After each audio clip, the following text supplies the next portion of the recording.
नोरमा group, जो सोचता है वो करता है। आपके अपने सपनों का आशियाना।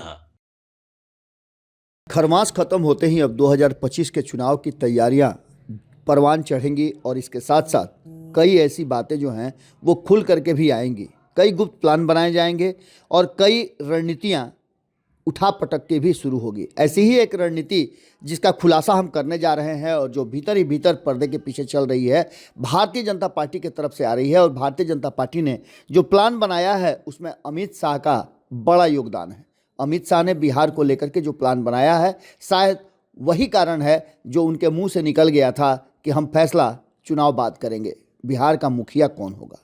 आपको बता दें कि नीतीश कुमार की कुर्सी लगातार ये कहा जा रहा है कि हिलने वाली है और नीतीश कुमार लंबे समय से बिहार के मुखिया थे, लेकिन 2025 के चुनाव के बाद यानी 20 साल के बाद अब नीतीश कुमार की जगह कोई नया लेगा। भाजपा चुनावी रणनीति में जुट गई है और नए चेहरे की तलाश में शुरू हो गया है, जिसमें भारतीय जनता पार्टी अब नीतीश कुमार के विकल्प की तलाश शुरू कर चुकी है। इस विकल्प में कई नए चेहरे हैं और कई ऐसी रणनीतियां हैं जिसको दिल्ली से सीधे एग्जीक्यूट किया जा रहा है और इस रणनीति पर इस बार चुनाव भी लड़े जाएंगे और नए प्लानिंग के साथ मिशन 122 को भी पूरा किया जाएगा। ये प्लानिंग है क्या, हम आपको बताते हैं, लेकिन इसके साथ साथ आपको बता दें कि जो 2024 का चुनाव हुआ है और 2024 के चुनाव में जो कमियां रह गई थी उसे आइडेंटिफाई कर भारतीय जनता पार्टी एक नए सिरे से अपनी प्लानिंग के साथ विधानसभा चुनाव में उतरेगी। अब तक आपने देखा होगा कि पिछले 20 सालों से भारतीय जनता पार्टी नीतीश कुमार की पूंछ पकड़ करके बैतरनी यानी कि बिहार की सत्ता पार करती रही है। जब जब नीतीश कुमार को मौका लगा है, बीच में पूंछ झटक देते हैं और किसी दूसरे के साथ नदी पार करने लगते हैं। इन सभी बातों को लेकर के अब भारतीय जनता पार्टी पूरी तरह से आश्वस्त हो गई है और सबसे बड़ा भारतीय जनता पार्टी को जो डर है वो ये है कि कहीं ऐसा ना हो कि नीतीश कुमार उनके रहते हुए इतनी तपस्या के बाद किसी और के हाथ में सत्ता सौंप दें। जिस तरह से लालू प्रसाद लगातार नीतीश कुमार को बुला रहे हैं और उनके परिवार के लोग नूरा कुश्ती कर रहे हैं नीतीश कुमार से। कुछ लोग कहते हैं कि नहीं आने देंगे और कुछ लोग कहते हैं कि उनके लिए तो हम दरवाज़ा खोल के बैठे हैं। ये सभी बातें और सभी तरह की रणनीतियाँ भारतीय जनता पार्टी जब तक नीतीश कुमार का इंतजार करे तब तक ऐसा ना हो कि नीतीश कुमार उस पर बड़ी घात कर दें। नीतीश कुमार के फैसले के बारे में भारतीय जनता पार्टी भी असमंजस में रहती है कि वो क्या करेंगे। इन सारी परिस्थितियों को लेकर के कहा यह जा रहा है कि चुनावी रणनीति को लेकर के भारतीय जनता पार्टी के पास कई प्लान हैं, जिस प्लान के तहत वो 122 का आंकड़ा बिना नीतीश के कैसे पूरा करेगी, इस पर मंथन और काम चल रहा है। दिलीप जायसवाल जो कि बिहार प्रदेश के अध्यक्ष भी बनाए गए हैं और साथ साथ नीतीश कुमार के मंत्रिमंडल में भी हैं, इनके बारे में ये कहा जा रहा था कि ये अब मुख्य जो चुनावी रणनीति है उसके हिस्सा होंगे, यानी कि दिलीप जायसवाल को भी एक बड़ी जिम्मेवारी दी जाएगी और उन्हें कहा जा रहा है कि चुनावी मैदान में उतारा जाएगा, क्योंकि जिस क्षेत्र से ये आते हैं उस क्षेत्र में अपना प्रभाव रखते हैं। इसके साथ साथ सम्राट चौधरी के साथ साथ शाहनवाज हुसैन और कई ऐसे चेहरे हैं जिन चेहरों को चुनावी मैदान में उतारने की तैयारी की जा रही है। कहा तो ये भी जा रहा है कि नीतीश कुमार के कई पुराने जो सीधे सीधे टक्कर देने वाले लोग हैं उन लोगों को भी चुनावी मैदान में उतारा जाएगा, क्योंकि इनका जो वोट बैंक है वो कहीं ना कहीं बेहतर रहा है और पहले ये विधानसभा चुनाव की में कई बार जीत चुके हैं। ऐसे लोगों को उतारा जाएगा और इनको एक बड़ी जिम्मेवारी दिए जाने की बात की जा रही है। लोकसभा हारे कई नेताओं को विधानसभा में उतारने की तैयारी भी चल रही है। तो वहीं आपको बताया कि भाजपा के कई पूर्व केंद्रीय मंत्री और विधानसभा के उम्मीदवार रहे या पहले विधानसभा चुनाव लड़ चुके इन लोगों को भी आजमाया जाएगा। बिहार की राजनीति में भले ही काफ़ी उथल पुथल की स्थिति हो, मगर भारतीय जनता पार्टी इन दिनों ऐसे ढांचे की तैयारी कर रही है जिस ढांचे में उसकी गोटियां पूरी तरह से फिट हो। सूत्रों से मिली जानकारी के अनुसार भाजपा के रणनीतिकार अब तक चुनाव लड़ने वाले और शीर्ष पदों पर काबिज नेताओं को इस बार विधानसभा चुनाव में मौका देने वाले हैं। कई विधान परिषद के सदस्य हैं जिनको चुनावी समर में यानी मुख्य जो चुनाव होता है विधानसभा का, उसमें उतारने की तैयारी की जा रही है। आगामी विधानसभा चुनाव में कई नेताओं को लोकसभा जो हार चुके हैं उनको भी उतारने की तैयारी है, तो कई लोगों के जो टिकट कटे थे उन्हें भी उतारने की तैयारी में भारतीय जनता पार्टी मंथन कर रही है। बिहार विधानसभा 2025 के चुनावी जंग में कई जांबाजों को मैदान में उतारा जाएगा। कुछ नाम जो उड़ते उड़ते हमारे तक पहुंचे हैं, उन नामों की भी हम चर्चा करते हैं। ये जो प्लान है, ये प्लान कहीं ना कहीं बनाया है अमित शाह ने। अमित शाह ने दिलीप जायसवाल सहित कई लोगों को विधानसभा के चुनाव में उतारने की तैयारी शुरू कर दी है। दिलीप जायसवाल आपने देखा होगा कि काफ़ी एक्टिव भी है और अपने क्षेत्र में भी काफ़ी कुछ कर रहे हैं। उन्होंने किशनगंज से 2014 का लोकसभा चुनाव भी लड़ा था। जायसवाल वर्तमान में बिहार के राजस्व और भूमि सुधार मंत्री हैं। बिहार विधान परिषद में सत्तारूढ़ दल के वर्तमान उप मुख्य सचेतक भी रह चुके हैं और भाजपा के प्रदेश अध्यक्ष भी हैं। अब इस बार उन्हें चुनावी मैदान में विधानसभा को उतारने की तैयारी चल रही है। तो वहीं सम्राट चौधरी की बात करें तो सम्राट चौधरी भी 1990 में सक्रिय राजनीति में 19 मई 1999 को उन्होंने बिहार सरकार में कृषि मंत्री के पद पर शपथ ली थी। 2000 और 2010 में परबत्ता विधानसभा से चुनाव लड़े और विधायक निर्वाचित हुए थे। 2010 में उन्हें बिहार विधान सभा के विपक्षी दल के मुख्य सचेतक बनाया गया था। 2 जून 2014 को बिहार सरकार ने शहरी विकास और आवास विभाग के मंत्री पद की शपथ ली और कार्यभार संभाला। 2018 में भारतीय जनता पार्टी में उन्हें बिहार प्रदेश का उपाध्यक्ष बनाया गया था और वर्तमान में सम्राट चौधरी भारतीय जनता पार्टी विधान परिषद के सदस्य हैं और प्रदेश के उप मुख्यमंत्री भी हैं। शाहनवाज हुसैन एक ऐसा ही चेहरा है जिसे भी उतारने की तैयारी चल रही है। भारतीय जनता पार्टी का जो मुस्लिम कार्ड है उसे खेलने में भारतीय जनता पार्टी इस बार बिहार में एक भी डेग पीछे नहीं रहेगी। आपने देखा कि राज्यपाल भी बिहार में इस बार मुसलमान समाज से ही उतारे गए हैं।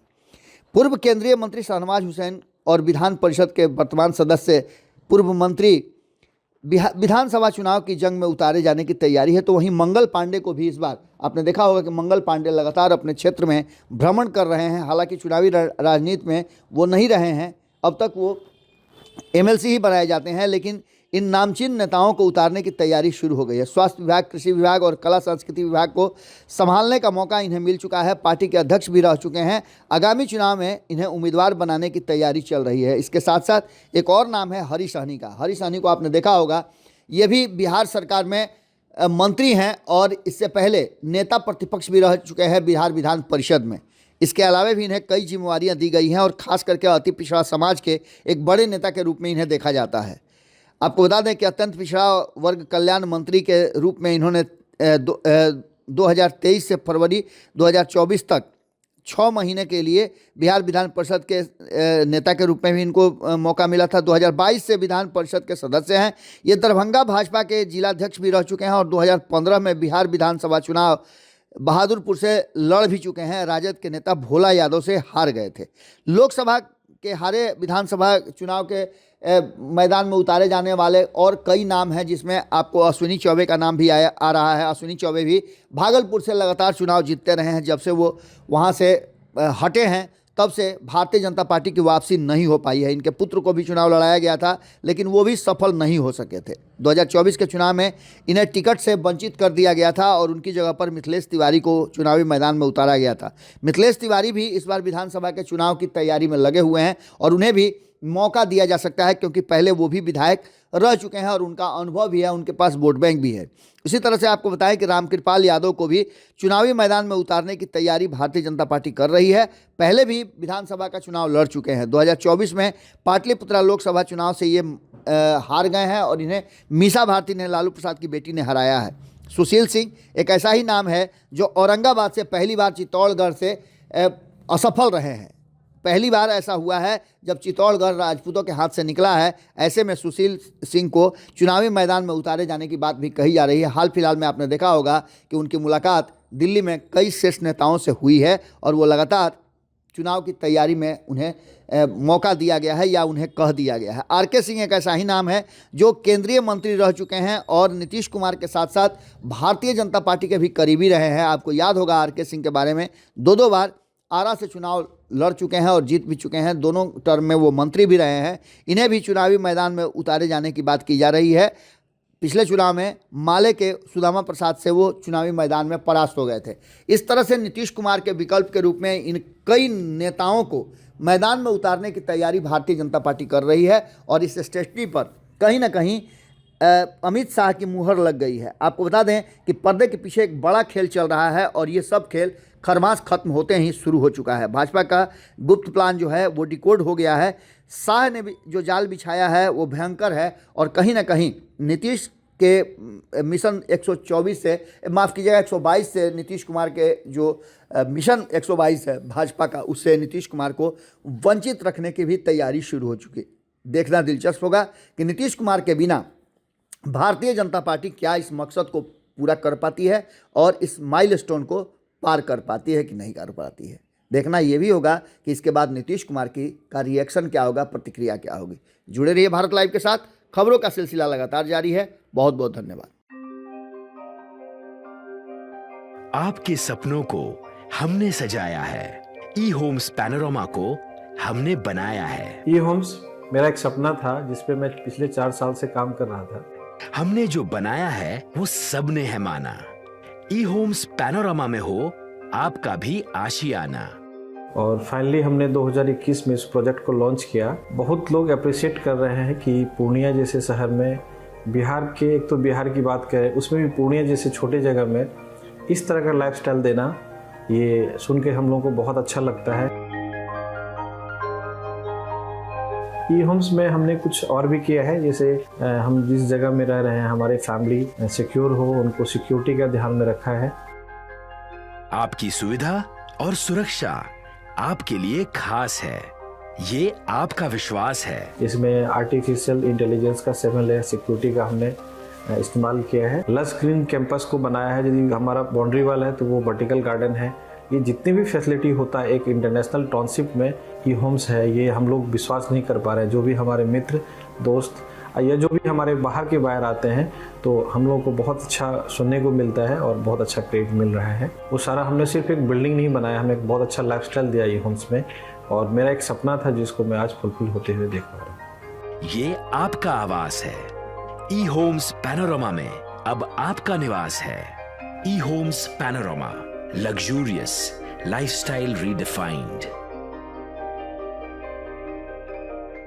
पैनोरमा ग्रुप, जो सोचता है वो करता है। अगर ये वीडियो पसंद आई और वह बिहार के राजनीति और बिहारियत से सरोकार रखेनी तो सब्सक्राइब बटन दबा के चैनल के सब्सक्राइब कर ली। ओजे एगो घंटी बा, ओकरा बटन दबा देला से कुल सटीक और मारक खबर रुआ मुफ्त में मिल जाई। अगर रुआ पत्रकारिता के हमनी के नया प्रयोग में सहयोग कर चाहतानी तो ज्वाइन बटन दबा दी। Paytm number